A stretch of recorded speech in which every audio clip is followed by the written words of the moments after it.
अस्सलाम वालेकुम बच्चों, ये वीडियो क्लिप नंबर 1 है about the substitution versus elimination. इसमें हम सेकंड फैक्टर पढ़ने वाले हैं कि नेचर ऑफ बेस का क्या अफेक्ट होता है सब्स्टिट्यूशन वर्सेस एलिमिनेशन में। तो आपके लिए एक मैंने रिलेशन बनाया है जिसमें देखें बेस की स्ट्रेंथ का डायरेक्ट रिलेशन है एलिमिनेशन के साथ और इसका इन्वर्स रिलेशन है सब्स्टिट्यूशन के साथ। अच्छा, सबसे पहले तो हमने ये देखना है कि बेस की स्ट्रेंथ जो है वो किस पे असर होती है, क्योंकि हमारे पास 4 किस्म के रिएक्शन हैं।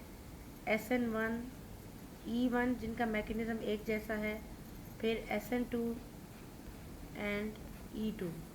ठीक है, तो अब इन चारों रिएक्शन में बेस स्ट्रेंथ जो है उसका असर किस पे पड़ेगा, तो उसके लिए हम सबसे पहले अगर मैं इसका रेट ला हम देखें तो रेट ला हमारे पास अगर हम देखें SN2 और E2 का, तो वो हमारे पास आता है कि सबस्ट्रेट, जनरली मैं लिख रही हूँ सबस्ट्रेट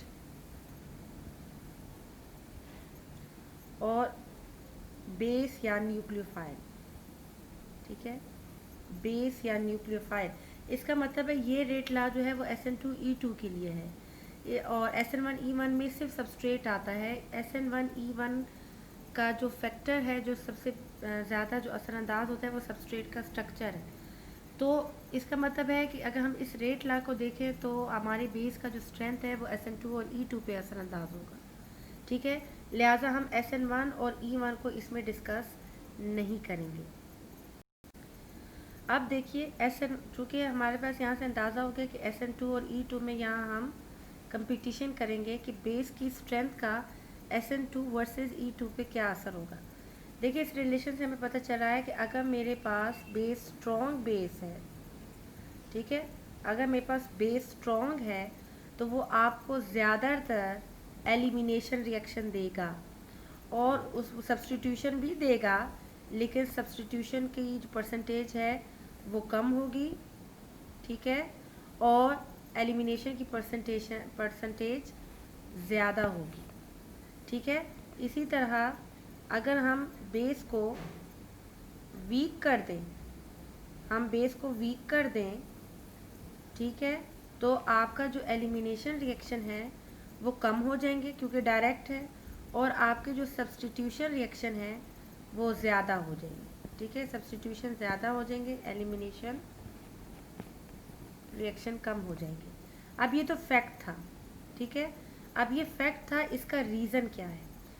अब फैक्ट को देखने के लिए हम एग्जांपल भी देखेंगे, लेकिन पहले रीज़न पे चलते हैं। देखिए अगर बेस, लेट्स सपोज मैं कह रही हूँ कि ये मेरा स्ट्रॉन्ग बेस है, स्ट्रॉन्ग बेस है, तो बेस की जो एफिनिटी होती है वो किसके लिए ज़्यादा होती है, प्रोटॉन के लिए, हाइड्रोजन आयन के लिए।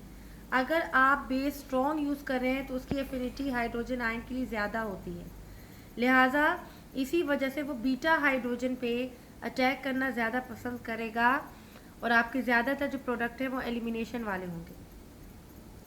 लेकिन अगर यही बेस, ठीक है, मैं कहूँ कि मैं एक वीक बेस इस्तेमाल कर रही हूँ, जैसे मैं कहूँ मेरा ये बेस है एसीटेट आयन, ये एक वीक बेस है।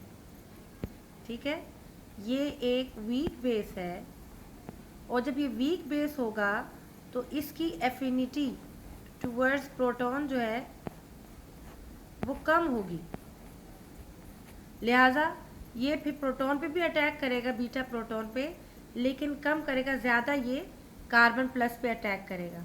तो कहने का मकसद ये है कि बेस की स्ट्रेंथ का क्यों एलिमिनेशन ज़्यादा हो रहा है अगर हम बेस स्ट्रॉन्ग ले लें, क्योंकि बेस स्ट्रॉन्ग बेस की एफिनिटी प्रोटॉन की तरफ ज़्यादा होती है। अब अगर हम इसके एग्जांपल्स देखें तो हमारे सामने स्लाइड है, इसमें आप ये देखिए कि पहली एग्जांपल में, फर्स्ट एग्जांपल में आप एक स्ट्रॉन्ग बेस को इस्तेमाल कर रहे हैं और इसकी एफिनिटी बीटा हाइड्रोजन के लिए ज़्यादा है। इस वजह से जो भी चीज़ बीटा हाइड्रोजन पे अटैक करेगा, जो भी बेस अटैक करेगा, उसके बाद हमारे पास एलिमिनेशन होगी। और रिलेशन से भी हमें पता चल रहा है कि स्ट्रॉन्ग बेस में एलिमिनेशन रिएक्ट प्रोडक्ट ज़्यादा बनेंगे। तो ये देखिए मेन प्रोडक्ट के नीचे ऊपर मैंने कौन सा प्रोडक्ट बनाया है, डबल बॉन्ड वाला, यानी यहाँ एलिमिनेशन हुई भी है। इसी तरह सेकेंड एग्जाम्पल में आप देखें एसीटेट आयन यूज़ कर रहे हैं हम लोग, जो कि बेस तो है लेकिन वीक बेस है, तो इसकी एफिनिटी बीटा हाइड्रोजन के लिए कम होती है। इस वजह से ये, और चूँकि है भी वीक बेस, तो रिलेशन के मुताबिक ये आपको सब्स्टिट्यूशन रिएक्शन ज़्यादा देगा। लिहाजा प्रोडक्ट में देख सकते हैं कहीं आपको डबल बॉन्ड नज़र नहीं आ रहा, ना ट्रिपल बॉन्ड, यानी यहाँ एलिमिनेशन हुई ही नहीं है। ठीक है, ये हमारा मेन प्रोडक्ट सब्स्टिट्यूशन है। कैसे? लिविंग ग्रुप जो X था उसको रिमूव कर दिया है एसीटेट आयन ने, रिप्लेस कर दिया है। तो कहने का मकसद स्ट्रॉन्ग बेस होगा तो आपका ज़्यादा मेन प्रोडक्ट जो होगा वो एलिमिनेशन रिएक्शन हुआ होगा और मेन प्रोडक्ट एलिमिनेटेड प्रोडक्ट होगा।